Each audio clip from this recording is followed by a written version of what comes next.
I'm a very quick one and a very sad one.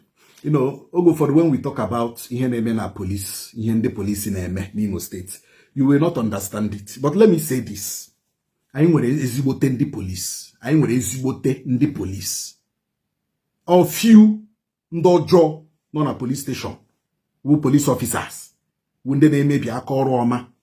Some police officers with Eguchuku. According to the rules and regulation guiding this profession. Or few people, few police officers, they make your own police.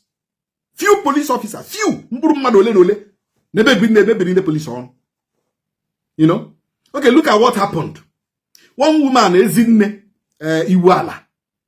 Ka one guy yana bomada Abuchuku Sunday. Bera abduct onwe.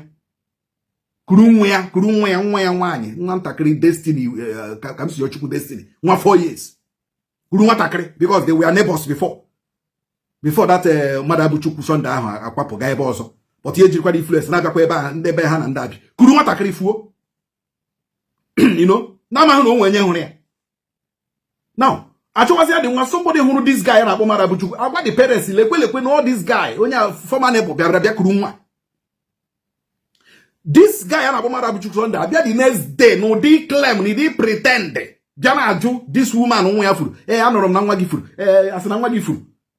About the Kakan aware. About the Agala Tiger base. But unfortunately, the police officer are not watching.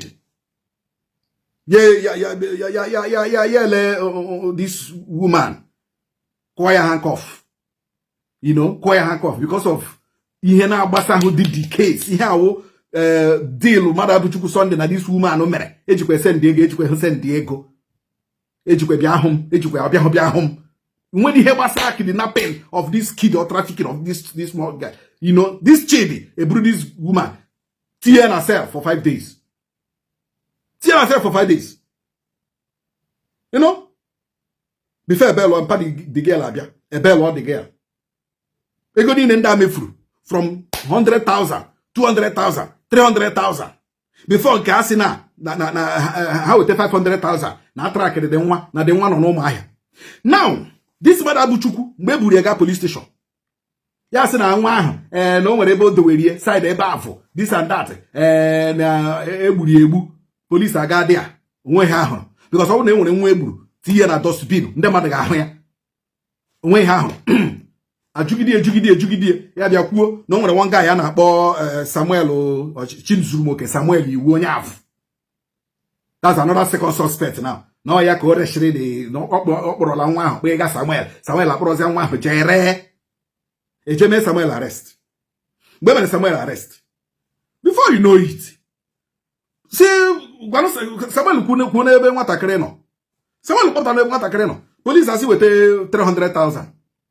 Si wete 300,000 naira. Ya wete 300,000 naira ka eme gịnị oshi ka eme call ọgụ ka gịnị. Emecha nke ahụ.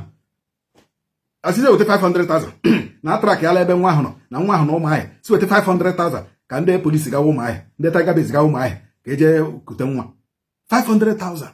The family asị anyị nye unu 300,000 nye unu 100,000 nye kwuru 200,000 ugbu a 500,000. Where can we get this money? Chidi Abawa even net threat mpa onye tọrọ ya atọ onye kwesịrị ịwụ mpa ya Chidi na-arụ na Tiger Base. Chidi na run Tiger Base. And they threaten this young man. They threaten him. I don't kill people. I don't do this. I don't waste people. I don't waste people. You are wasting yourself life. Chidi, your own wasting is coming. Unless Mochuko Kika Biam or one or less more one. Your own wasting, Chidi, is coming. Get a body. They now tarnishing the image of the police in Imo State. Now tarnishing the image of Tiger Base in Imo State. Now what Tiger Base are hojota. Chidi so. Now what Tiger Base are hojo in Imo State ta. Chidi so one of them. You know. So we are calling upon the CP, a very good man, CP Abokita Juma, a professional police officer, to look into this matter. Look into this matter. CP, we know what you can do. We want that case transferred from Tiger Base and from Shinapo in that case. What is stopping police from doing this job? What is stopping Chidi from collecting all this money or collected? He collected from complainants. He collected from suspects. He collected from complainants. And now he has released both the first complainant, the first suspect and the second suspect. The second suspect has alotazia na threaten the woman. Na threaten her that he will deal with them. Negoni no mefuru. 3 million okro Chidi. 3 million okro Chidi. Na ha ga-akwụ ya back. Chidi gị collect 3 million. Because ọwụhụ nwa gị. Because ọwụhụ nwa gị. Ma ọ bụrụkwa na ị mụrụ amụ self. Gị collect 3 million. Hapụ. Release ye somebody rere nwa mmadụ. Ha! Imekwutele. Okike abịa maka abịara gị ụgwọ guy. Ihe m na-agwa gị eziokwu. So we are calling upon the CP of Igbo State to look into this matter critically, sir, and let there be justice, sir. We know what you can do, sir. We know what you can do. Few people tarnishing the image of the Nigerian police, tarnishing the image of police officers in Igbo State. Few people on the baby can handle police. Ema uru police no. Why don't they maybe handle police? Mike police, Ike police, go home. Put resignation. Ike police, go home.